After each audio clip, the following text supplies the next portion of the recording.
Continuando a série que nós achamos na rua, esse som lindo, novinho.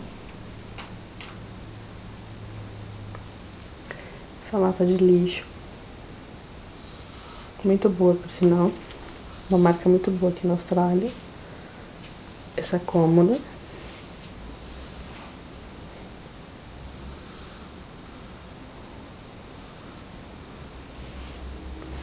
Deixa eu ver o que mais. DVD, como de cassete, televisão. Aqui tá escuro, né? Ela tá dormindo. Fitas de vídeo.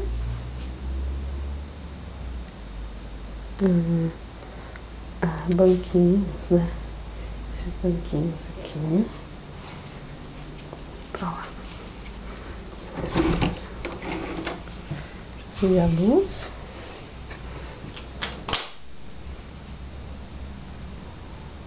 Essa bolsa aqui que tá cheia de bola, na verdade, né? Espelho.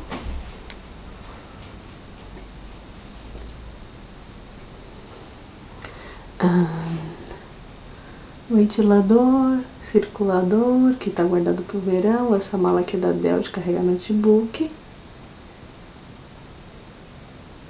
Deixa eu ver o que mais. Tem a cadeirinha da Nenê, que depois eu mostro, né? A cadeirinha foi um achado também, né?